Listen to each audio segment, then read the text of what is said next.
Então vamos lá. Ficou com. Tá uma boa noite. Eles vão ajustando lá. Oi.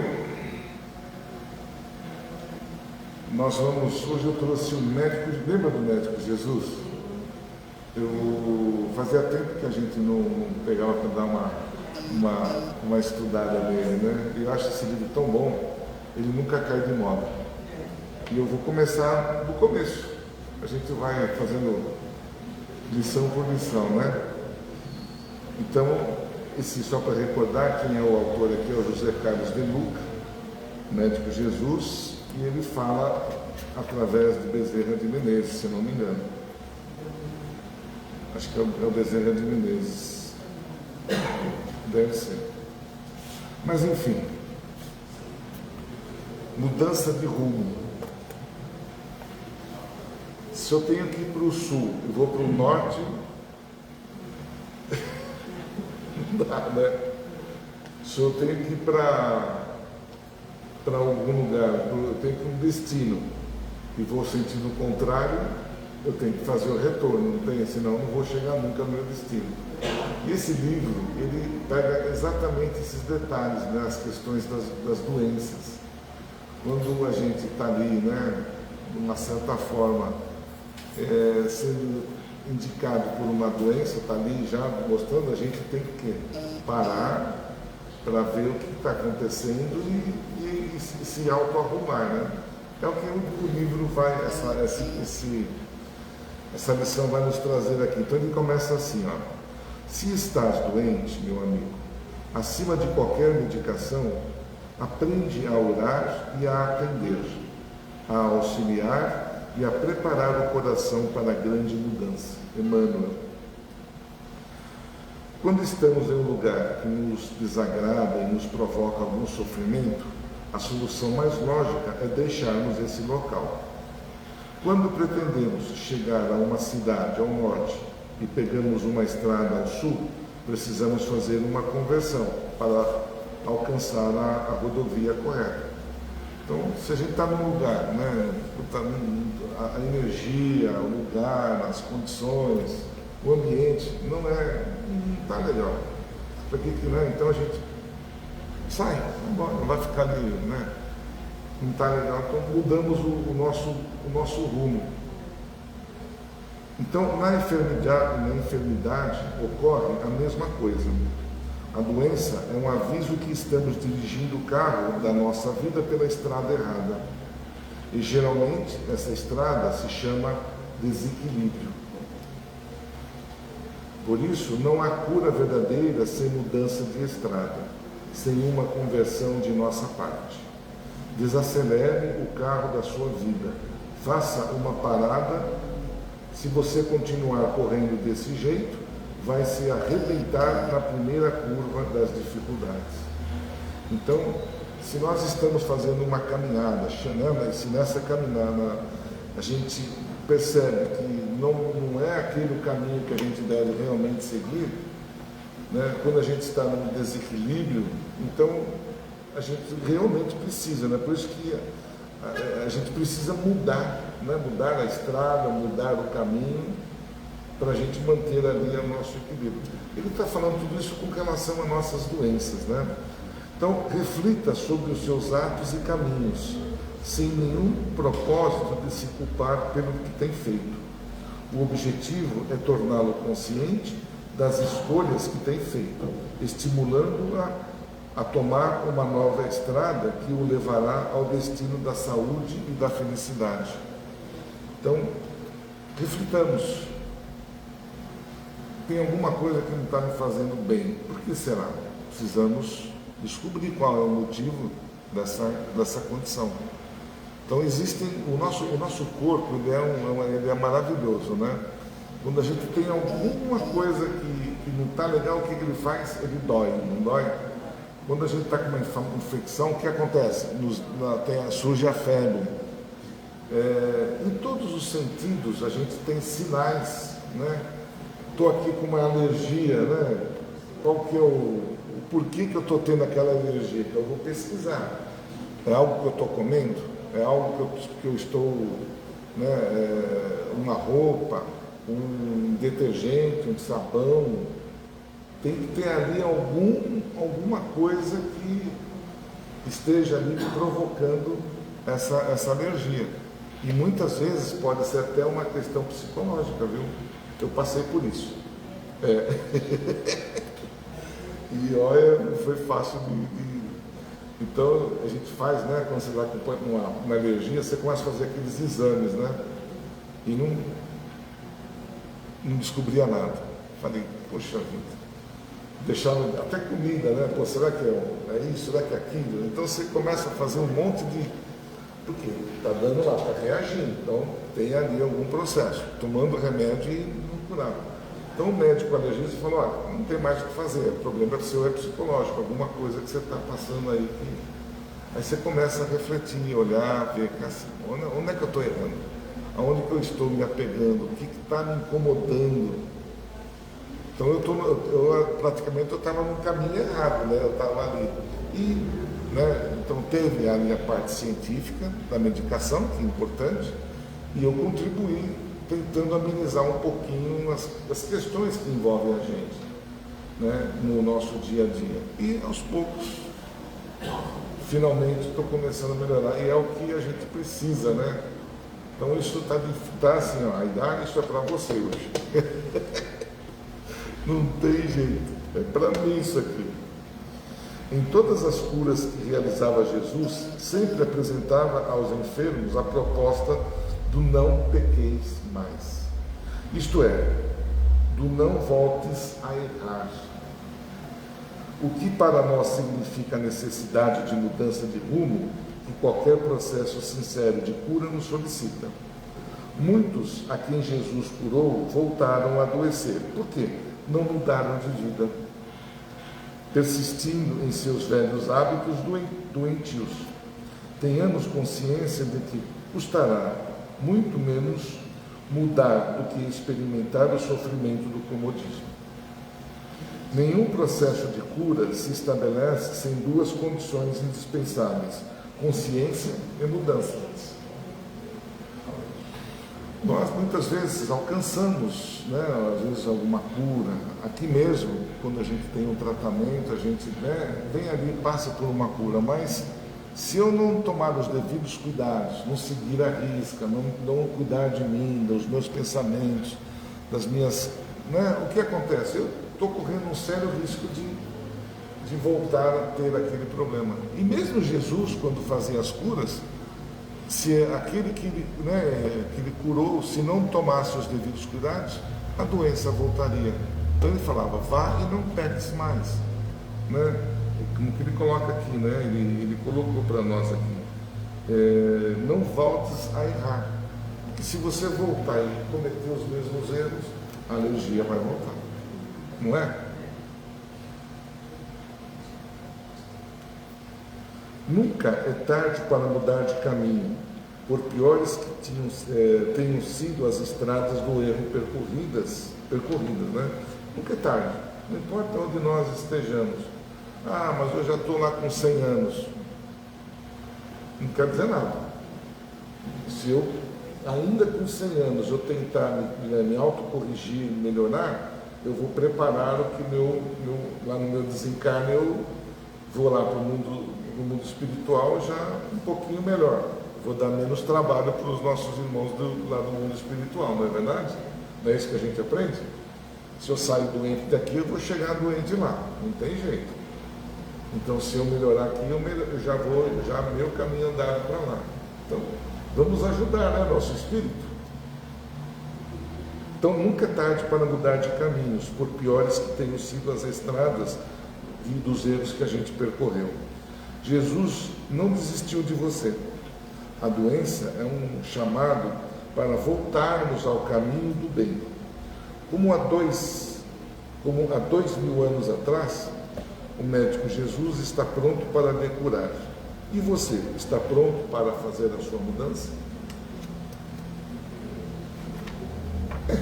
São lições que a gente vai, né, todas essas lições que a gente tem feito aqui, é uma questão de nós, né, de uma certa forma, aos pouquinhos a gente vai absorvendo isso, vai absorvendo as mudanças de hábitos, mudanças de pensamento, deixar de, às vezes, potencializar determinadas situações, não querer, alcançar os céus com as mãos, muitas vezes, a gente querer, e você às vezes quer as ganâncias, materiais, às vezes a gente põe a riqueza como o fator mais importante, aí quando você conseguiu chegar lá, ficou rico, mas não tem saúde para usufruir do que você conquistou.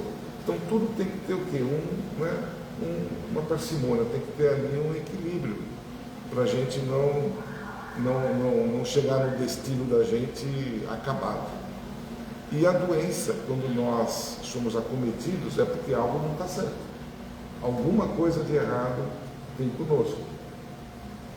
Se eu estou resfriado, eu peguei um resfriado cientificamente, porque a nossa imunidade caiu. Tem ali, a gente convive, nada que tem aqui, o nosso organismo não consegue absorver. Senão todos nós não sobreviveríamos aqui nesse planeta. Quiseram inventar o Covid, mas mesmo assim nós conseguimos sobreviver. Mas qualquer doença, o nosso organismo ele tem uma proteção incrível, ele vai combater. Se eu tenho ali uma infecção, ele vai combater. É óbvio que a ciência ajudou o organismo, com medicamentos para combater as doenças, que é muito bom. Não deixa só a critério do corpo, porque muitas vezes são doenças que são assim, muito graves, Então depende de nós, depende do nosso pensamento, das nossas atitudes, enfim, do caminho e da estrada que a gente está percorrendo, tá bom? Acho que a lição é interessante, É boa para a gente aos pouquinhos ir evoluindo aí. Muito bom. Então, antes de nós iniciarmos, eu gostaria de fazer aqueles avisos, Vocês já decoraram? O celular, tem que desligar, não deixe o celular. Só eu fico com o meu celular aqui, tá ligado, para não prejudicar ninguém. Nós temos a doação de alimentos, que a gente faz para todos. Nós temos 30 famílias que a gente ajuda. Então, aqueles que estão nos ajudando, muito obrigado. E para contribuir, para a gente nunca faltar com esses alimentos. Tem o nosso bazar, que está ali à disposição, que ajuda muito a nossa casa. Temos uma biblioteca.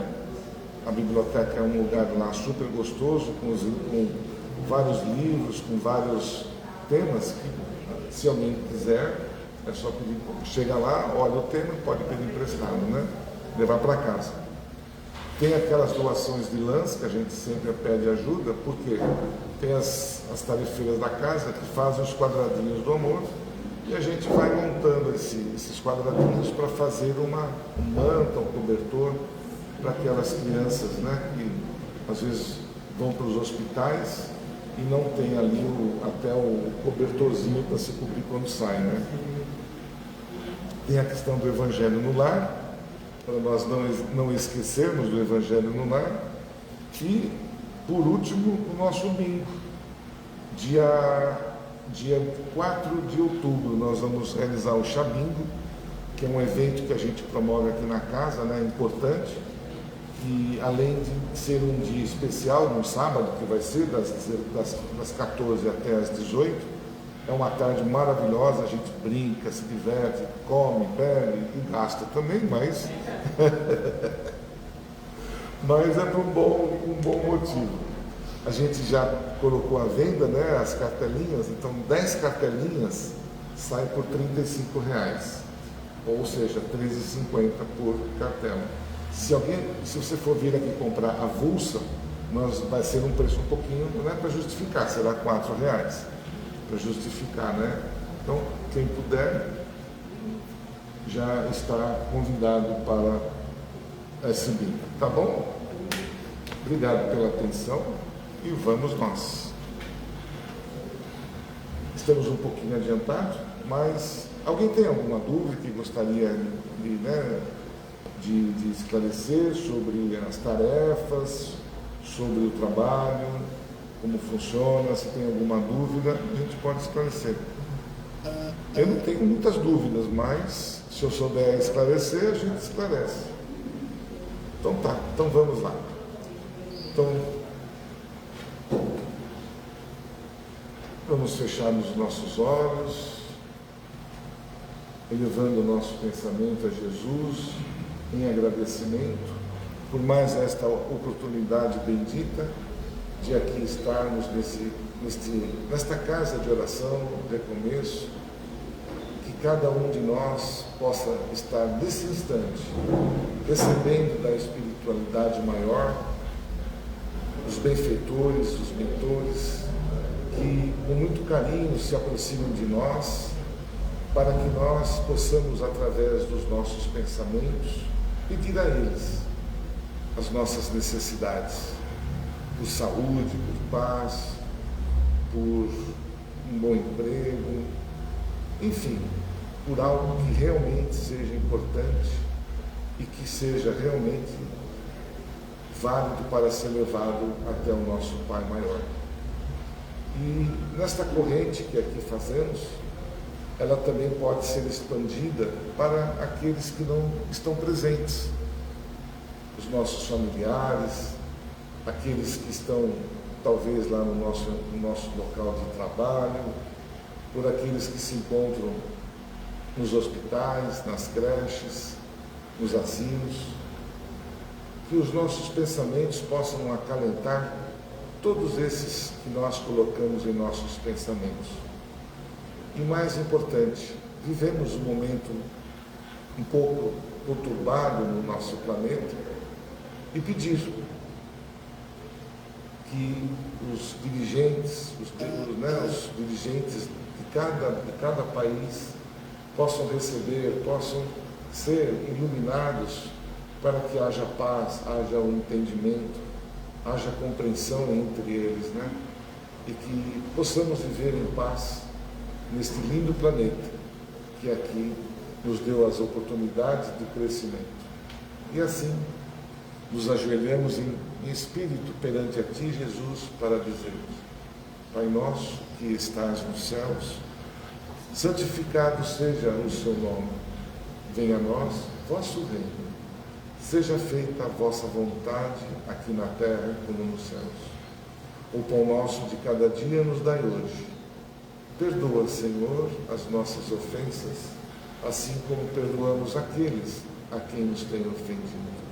E não deixeis, Senhor, cair em tentações. E livra-nos de todos os males, que assim seja.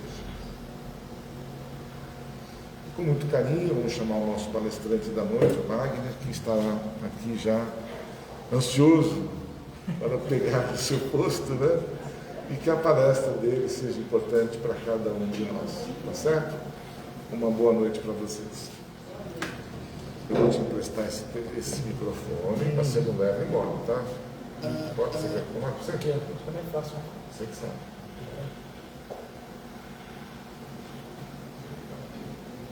Aí. Beleza? Beleza. Uma boa palestra. Obrigado.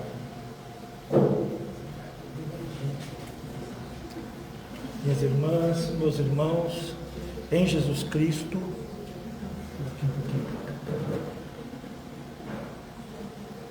muito boa noite. Que cada um de nós se sinta envolvido pelo Mestre Jesus Cristo, no calor do seu amor, na luz da sua paz, e que todos permitamos, do fundo do coração, que Ele seja para nós o caminho, a verdade e a vida. O Evangelho de Mateus, no capítulo 7, é um capítulo que se encontra dentro da estrutura, né? Que a gente chama de Sermão da Montanha, né? A partir do item 7 até o item 11, é as seguintes palavras de Jesus: Pedi e dar-se-vos-á, buscai e achareis, batei e abrir-se-vos-á. Pois todo o que pede recebe, e quem busca acha, e ao que bate abrir-se-lhe-á. Ou qual dentre vós é o homem que, se seu filho lhe pedir pão, lhe dará uma pedra? Ou, se lhe pedir peixe, lhe dará uma serpente? Se vós, pois, sendo maus, sabeis dar boas dádivas aos vossos filhos, quanto mais vosso Pai que está nos céus dará boas coisas aos que lhas pedirem. Essa passagem, ela tem provocado até algumas controvérsias, né? Porque há muitas denominações religiosas que entendem isso daqui ao pé da letra. E acho que todos nós aqui temos uma vivência prática, cada um de nós, dentro da nossa existência atual, temos já uma vivência prática de que literalmente isto não acontece, não é verdade? Quantas vezes a gente já esteve em situações difíceis, né?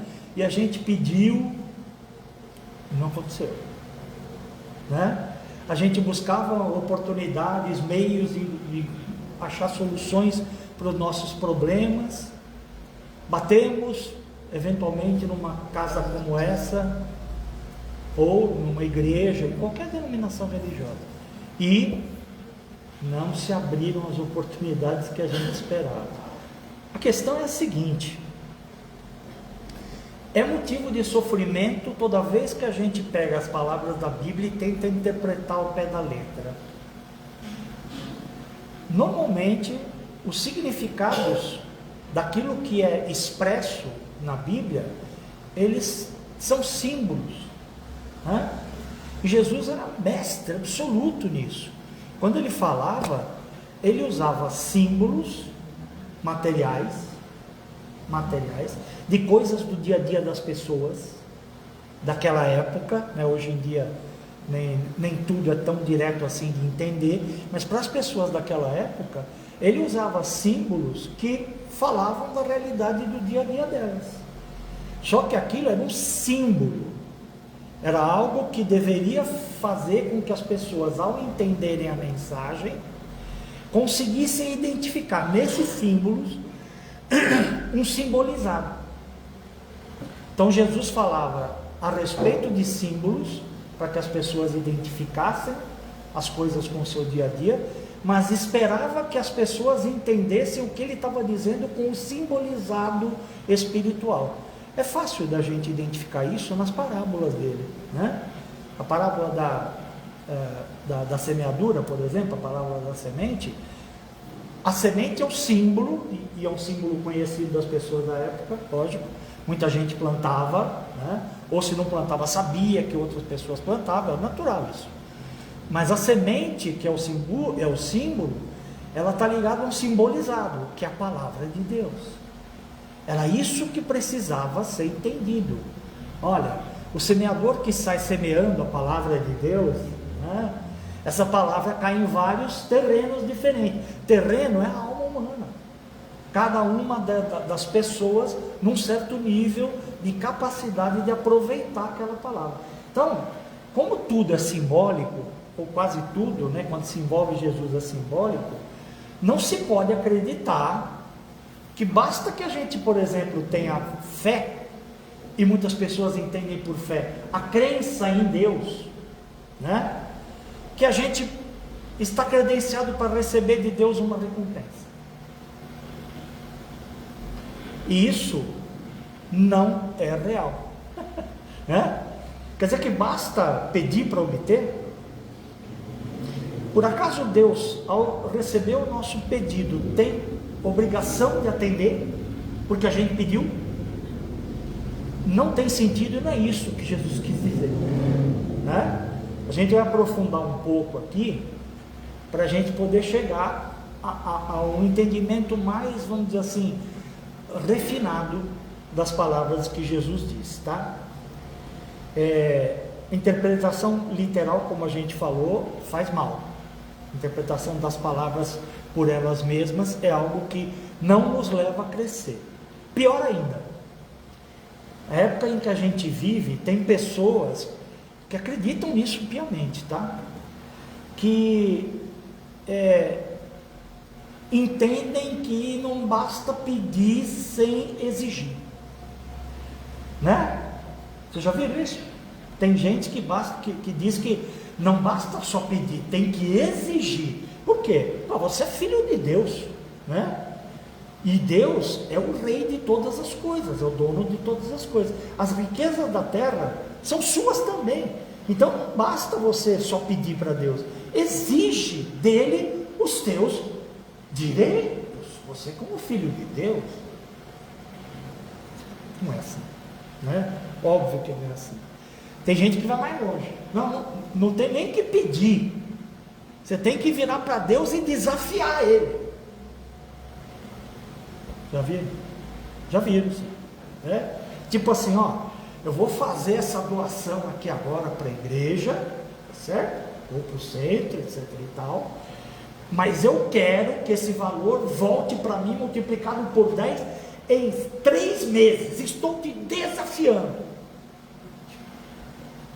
Está cheio de gente que pensa assim e faz assim. Acredite se quiser, né? Deus, para essas pessoas, teria deveres ou sucumbiria a desafios, né? Provocações que mexeriam com seus brios, né? Seu amor próprio, seu orgulho. Deus é orgulhoso, gente. Orgulho é a pior das fraquezas humanas. E a gente, falando algo assim, atribui para Deus a pior das fraquezas, que não tem nada a ver com Deus, é humano. Deus está muito acima disso, senão não seria Deus, né? Mas assim, isso inclusive vira histórias, né? Essa questão dos desafios vira histórias. As pessoas acabam acreditando em muitas dessas histórias, né? Eu recentemente, isso circula há muito tempo na internet, acredita-se a morte, o assassinato de John Lennon, ao fato de um dia ele ter dito que eles, os Beatles, estavam mais conhecidos do que Jesus. Então Deus, cheio de ira, né, fez com que ele morresse assassinado por um... Gente, não tem o menor sentido isso. Não tem o menor sentido. Às vezes se compara, né, Deus a um pai, né, que faça pelos filhos tudo aquilo que eles pedem, porque nós somos filhos, ele é pai, ele vai fazer. Não vai. Até porque quem aqui é pai, né, acho que muitas pessoas aqui são pais, mães, tem algum filho, sabe que a gente não pode dar tudo que eles pedem. Verdade, não pode. Porque se depender daquilo que eles pedem, né? Acho que até já citei isso aqui. O meu filho, que hoje está com 35 anos, quando ele era pequenininho, se deixasse, ele só ia comer no McDonald's. A gente pode dar para ele só comida no McDonald's? Lógico que não. Então aquilo que a gente pede para Deus como filhos, nem sempre Deus nos fornece. Se a gente que é pai e mãe enxerga isso, quanto mais Deus, né? Eu brinco, né? A gente não tem o olho de Tandera, né? Lá dos Thundercats, né? Dê-me a visão além do alcance, né? Não temos isso aí. Mas Deus tem a visão além do alcance. Tem a visão de tudo que vai nos corações de todas as pessoas. E de todas as necessidades que cada pessoa, seu filho, porque todos são seus filhos, a necessidade que cada um tem. A gente às vezes não sabe, mas ele sabe. E ele nega aquilo que não for bom para a gente. Simples. Mesmo que a gente peça. Então quer dizer que esse negócio de buscar, bater, etc., não tem nada a ver? Tem tudo a ver. Jesus jamais diria alguma coisa desnecessária, né? Mas é preciso que a gente entenda o limite daquilo que ele colocou nas palavras dele. Bater, buscar, buscar, pedir e bater é algo necessário. A gente precisa fazer isso, mas nem de longe é o suficiente. Está claro isso? Nem de longe é o suficiente. quando ele falou essas palavras, ele não colocou essa outra condição, né, essa outra realidade, para fazer com que a gente tivesse ânimo de continuar. Mas hoje em dia, crescidos, evoluídos, né, muito mais do que há 2000 e tantos anos atrás, a gente tem condição de entender essas palavras na sua acepção mais profunda.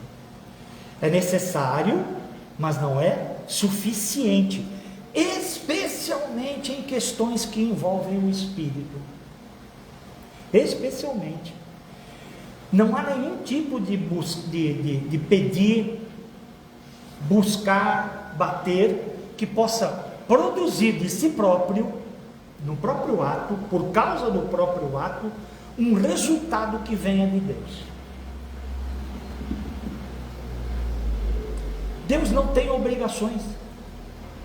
Aquilo que a gente faz não cria para Ele nenhuma obrigação, nenhuma necessidade de corresponder às nossas expectativas.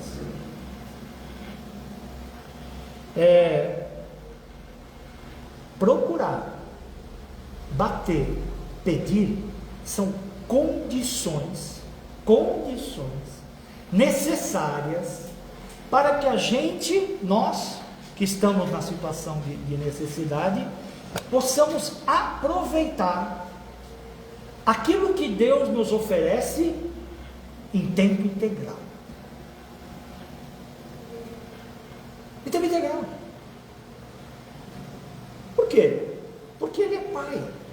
E como Pai, Ele ama. E porque ama, Ele não fica esperando a gente fazer absolutamente nada. Mover um dedo que seja, abrir a boca para falar uma palavra que seja, para fornecer aquilo que a gente está precisando, porque estamos precisando. Agora, se a gente pede aquilo que a gente não precisa, esquece, né? Esquece. Ah, senhor, eu queria tanto ganhar na mega acumulada. Esquece. Não rola. Por ele, não rola. Por uma ação dele, não rola. Mas aquilo que a gente precisa, tem sentido a gente pedir, buscar, bater. Por quê? Porque Ele está, em função do seu amor, o tempo inteiro, fornecendo para nós aquilo que a gente precisa. Não quer dizer então que Ele me fornece tudo aquilo que eu efetivamente preciso? Sim. Então quer dizer que se eu estiver doente, Ele está o tempo inteiro fornecendo para mim os meios de eu me curar? Sim. Ou facilitando para você os caminhos para que você chegue aonde esses meios estão disponíveis. Inspiração, solicitação, a capacidade de identificar alguém que possa nos ajudar naquela situação específica, né? Ele está o tempo todo nos dando isso, mesmo que a gente não peça, porque Ele ama. Vou mais longe, hein? Essa é a parte difícil de falar com o espírita. Não depende nem da gente merecer ou não. Ah, o cara lá é assassino, matou 50 pessoas. Você acha que quando ele está doente, Deus vai dar para ele aquilo que precisa? Vai. Ele não vai pedir, Deus vai estar fornecendo para ele. Por quê? Porque é filho. Sempre assim. O cara que matou 50 é filho como eu sou filho, como cada um de nós aqui é filho. Objeto do mesmo amor infinito, indizível e, para nós, em algumas circunstâncias, incompreensível de Deus. Mas é filho. Vai receber de Deus aquilo que precisa tanto quanto nós. Então, se não tem mérito, porque é o amor universal, né? O amor universal é assim. Não importa o que o filho fez, aquilo que ele precisa, a gente entrega, né? Ah, não, você não ajudou a sua mãe hoje em casa, então eu não vou te dar comida nos próximos 3 meses. É assim? Castigar é assim que funciona? É lógico que não. Se para a gente não funciona, para Deus muito menos. Ah, então peraí, eu não preciso pedir? Precisa. Mas você acabou de falar que Deus entrega mesmo que a gente não peça. Ele entrega. Você conseguir aproveitar é outra coisa. O pedir não tem nada a ver com Deus, tem a ver com a gente. Eu não peço para lembrar Deus de alguma coisa que Ele esqueceu, que eu acho que Ele esqueceu, que eu acho que Ele não percebeu, que Ele estava muito ocupado naquela hora e não viu. Não existe isso, não existe. Eu não peço por causa de Deus, eu peço por causa de mim. Porque quando eu peço, eu estou sendo um pouco mais humilde. Eu estou me colocando num nível em que eu estou solicitando algo a Deus, e que portanto eu reconheço nele a fonte de todas as dádivas, todas as bênçãos, todos os insumos, tudo aquilo que é possível chegar para mim. Estou reconhecendo ao pedir, ao buscar, ao bater, eu estou reconhecendo que Ele é a origem de tudo isso. E quando eu faço isso, eu me torno presente a Ele. Quando eu me torno presente a Ele, Ele tem condições, Ele não, né? Nós temos condições de absorver aquilo que Ele já nos deu por antecipação. Quando eu peço, quando eu busco, quando eu bato, eu me torno mais capaz de aproveitar aquilo que Ele já deu. E é assim que a coisa funciona. Ah, mas tem outros condicionantes também, né? Outros condicionantes. Se quando eu chego a Deus eu estou sendo humilde, mas eu acabei de sair da rua, e na rua eu arrumei uma encrenca com qualquer um lá, né? Onde eu exacerbei o meu comportamento em função do orgulho, em função de achar que o outro vale muito menos do que eu, arrumei encrenca, como infelizmente aconteceu há pouco tempo lá em Belo Horizonte, né? Arrumou uma encrenca por um motivo idiota e matou o pobre do gari lá, porque se acha muito superior ao gari. Essas coisas que são feitas vão fechando em nós os canais da percepção das dádivas que Deus tem para oferecer. Então, é necessário no nosso dia a dia também agir com caridade. Quanto mais eu ajo com caridade no dia a dia, com amor ao próximo, com consideração, com fraternidade, mais eu me abro para, no momento em que eu fizer a minha petição, eu estar mais capaz para receber aquilo que Deus tem para me fornecer. Tem sentido para vocês? Tem sentido? O homem orgulhoso, ele acredita que pelo fato dele pedir, pelo fato dele ter feito alguma coisa de bom para alguém, tem mais essa. Ele tem mais mérito, e portanto ele tem mais merecimento, e portanto Deus deve algo a mais para ele. Não. Né? Se a gente não se abrir de coração mesmo para aquelas dádivas que Deus tem para oferecer para nós, aquilo não vai ter nenhum efeito para nós, na nossa vida. Como um exemplo que eu sempre dou, e é bem representativo, né? Um quarto que está totalmente com as suas janelas e portas fechadas, totalmente escuro aqui dentro, não tem uma fresta, não tem nada, né? Está escuro porque todas as portas e janelas estão fechadas. Se eu for na janela e abrir a janela, a luz do sol que está lá fora entra no ambiente e ilumina tudo que está aqui. Questão: o fato de eu abrir a janela criou a luz do sol que estava lá fora? Não. A luz do sol já estava lá fora. O fato de eu abrir a janela permitiu que ela, que já existia, atuasse no ambiente em que eu estou. Abrir a janela é uma condição na qual eu tenho que atuar para que aquilo que é provido por Deus, que é a luz do sol, possa atuar e me beneficiar naquilo que eu necessito. O pedir, o bater, o buscar, é exatamente esse abrir de janela. Quando eu peço, quando eu busco, quando eu bato, eu faço essa abertura, e essa abertura não criou a graça de Deus que veio para mim, ela já estava lá fora, já estava disponível, Deus já tinha provido, aquilo fazia parte da natureza para mim. E se eu não me abro para receber a luz do sol aqui dentro, não acontece nada, eu vou ficar a vida inteira na escuridão. É tudo desse jeito. É tudo desse jeito. Quando Jesus falou a respeito do bater e buscar e pedir, tinha esse sentido.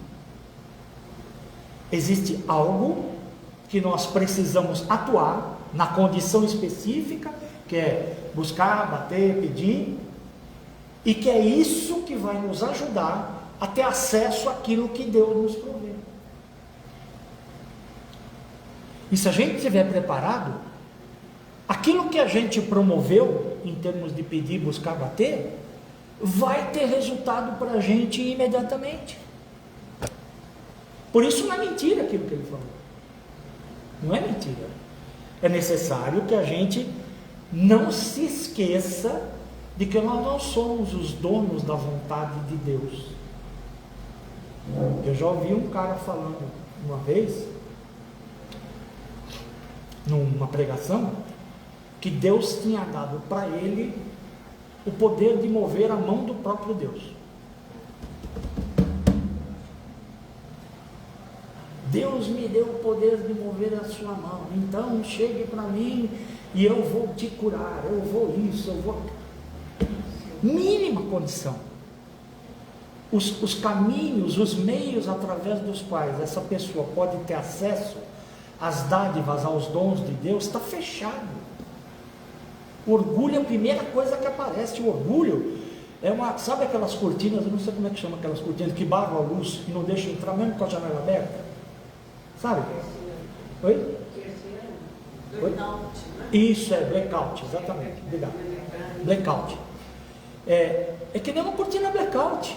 A luz está lá fora, a janela está aberta, mas não entra. O orgulho impede. Impede. Não permite. Existem 3 tipos de seres humanos. 3 tipos. Aqueles que não procuram, não batem, não pedem, e acreditando que Deus vai prover tudo, que Ele já sabe o que eu preciso. Já vimos que isso não funciona, certo? Porque a pessoa não pede por causa de Deus, é por causa de si próprio. Tem aqueles que, por outro lado, procuram, pedem e batem com ímpeto, com muita força, gritando, frequentemente gritando, que Deus vai promover tudo aquilo que eles estão demandando para eles e para os outros que acreditam em Deus e acreditam neles. Não vão conseguir nada. No máximo consegue aquilo que eles estão buscando. Quer fazer com que aquelas pessoas se sintam dominadas e levadas a fazer o que ele quer. É outra história. E terceiro, tem aqueles que procuram, pedem e batem, mas criando dentro de si as condições necessárias para esvaziar a si próprio, criando uma espécie assim de vácuo íntimo. Um vácuo que produz uma espécie de vórtice de sucção. Um vácuo íntimo de pensamentos negativos, de sentimentos de orgulho e vaidade, de tudo aquilo que possa impedir a pessoa de ter acesso àquilo que Deus fornece gratuitamente por puro amor. Por puro amor, né? Essas pessoas, elas conseguem atrair para si as dádivas de Deus de uma forma muito mais efetiva. Você lembra do caso daquela mulher hemorroíça? Aquela mulher que estava com um sangramento há muitos anos, coisa e tal, estava morrendo, não sei o quê, e ela chegou perto de Jesus, Jesus estava passando, ela, num desespero, ela tocou na borda do vestido, da roupa dele, e ele na hora parou e virou e falou assim: quem foi que me tocou? Uma brincadeira, ele estava envolvido pela multidão lá, tinha umas 30 pessoas tocando ele naquela hora. Ele falou: não, alguém me tocou de uma forma especial, porque eu senti que de mim saiu uma força, um poder. Aí ela levantou a mão e falou: fui eu, Senhor. E ele olhou para ela e entendeu tudo o que tinha acontecido. Ele falou: vai, minha filha, vai, porque a tua fé te curou. Quem está aberto para receber quem não tem pensamentos negativos, quem não tem nada de negativo para impedir que as bênçãos de Deus atuem na nossa vida, funciona como funcionou com essa mulher. Uma espécie de vórtice de sucção para dádiva curativa naquele momento que o Cristo estava disponibilizando. Os livros sacros, os livros religiosos, tem uma frase que é bem interessante. Ele diz assim: Deus resiste aos soberbos, os da segunda classe, né? Aqueles que batem, procuram, gritam, vociferam, acreditando que pelo fato de fazer isso Deus vai atendê-los, né? Deus resiste aos soberbos, que é a segunda classe, mas dá a sua graça aos humildes. Em Mateus capítulo 11, versículo 25, Jesus diz o seguinte: graças te dou, ó Pai, porque do Senhor do céu e da terra, porque ocultaste estas coisas aos sábios e entendidos e as revelaste aos pequeninos. Pequeninos no sentido de não serem exatamente os sábios, os cientistas, os poderosos, né? Mas são seres mais preparados para, através da humildade, ter acesso àquilo que Deus prepara. Isso não é uma discriminação. Percebe que é uma atitude individual, que tem a ver com aquilo com a forma como nós nos comportamos, como nós nos condicionamos. Deus não faz diferença para ninguém, mas quem está preparado, através da humildade, através de tudo isso que a gente está falando aqui, tem mais condição de ter acesso a isso, como Jesus falou, né? Humildade, inclusive, é uma palavra muito mal compreendida, né, hoje em dia. Muitas pessoas, não são todas, mas muitas pessoas entendem que humildade é uma indignidade do homem de bem, do homem com senso de propriedade, é uma espécie de submissão, uma subordinação, é uma manifestação de inferioridade. Não é. Humildade é a verdade do próprio ser. Por que a gente vai querer ser perante o Todo-Poderoso do universo, de todos os universos, menos humilde? Que sentido há em ser pouco humilde perante o Todo-Poderoso? Que sentido tem isso? Não tem a menor lógica. Um certo Jesus Cristo falava frequentemente coisa do seguinte tipo: ó, as obras que eu faço, não sou eu quem as faz, mas é o Pai em mim que as realiza. A minha doutrina não é minha, diz Jesus, mas sim daquele que me enviou. Tradução disso é: eu por mim, Jesus humano, aquele que está na carne, não tem condição de realizar nenhum desses prodígios, mas quem os realiza é o Cristo que encarnou em mim, que é um com o Pai, e é o Pai através do Cristo em mim que realiza as ações. Isso é humildade ou não é? Absoluta humildade. Absoluta humildade. Jesus, portanto, se comporta como uma espécie de canal, de veículo por onde fluem as águas divinas de todos os grandes efeitos que ele realizou. O segredo da vida espiritual, para ser super-homem, para ser super-mulher, segredo da vida espiritual é trabalhar intensamente, como se o resultado do nosso trabalho, principalmente no campo espiritual, dependesse única e exclusivamente da gente.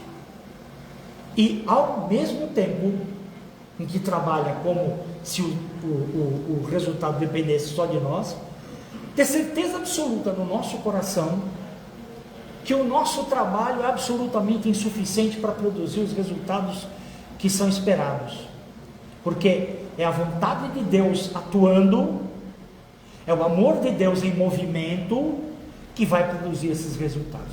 Quando a gente junta essas duas coisas, o trabalhar incessantemente, né, como se tudo dependesse de nós, e o crer no coração que tudo depende exclusivamente de Deus, quem junta essas duas coisas é invencível. Invencível. Nada pode derrotar alguém que tenha a condição de juntar essas duas coisas em si próprio. Concluindo, o que a gente viu até aqui, na verdade nada mais é do que as palavras, inclusive, que foram corroboradas pelos ensinos de Jesus. Ajuda-te a ti mesmo e o céu te ajudará. Faça a sua parte. Crie em si a receptividade necessária para obter plenitude da capacidade de aproveitamento daquilo que Deus está oferecendo de graça. É de graça porque é incondicional, está ligado ao amor. E o amor dele é incondicional. Mas a gente só consegue aproveitar se a gente trabalhar para isso. Se a gente exercitar isso na nossa vida. A cada passo, a cada momento, a cada oportunidade. Fazendo bem ao nosso alcance. Fazendo tudo o que estiver ao nosso alcance para ajudar quem esteja em necessidade, sem jamais, em instante algum, esperar o que quer que seja em troca. O exemplo de Jesus é magnífico para isso, né?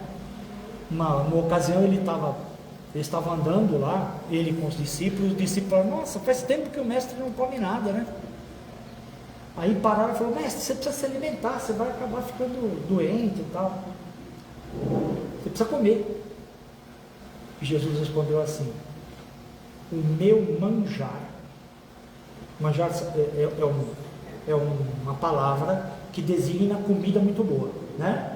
Muito embora tenha aquele manjar de coco que é uma maravilha, mas ele não estava falando desse, estava falando de uma comida muito boa.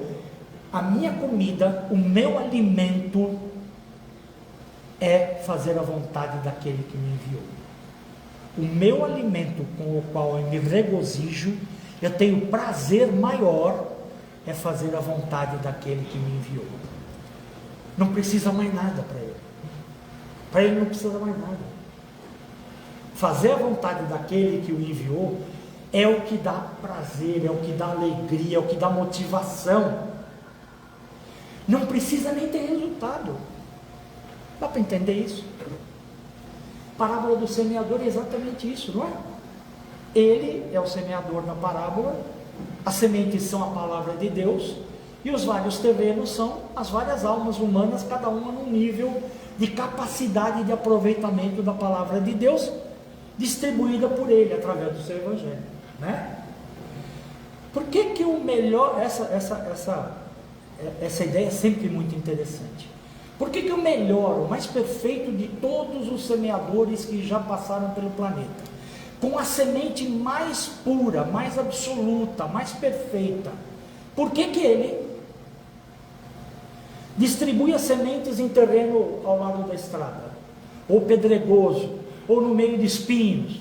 Por que ele, que é o melhor semeador de todos, não semeia só em terreno bom, em terreno onde cada semente vai render 20, ou 60, ou 100? Por quê? O motivo é simples. Ele não busca resultado a ele.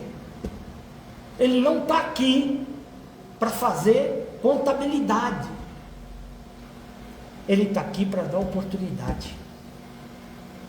Fazer o seu melhor para que todos tenham oportunidade.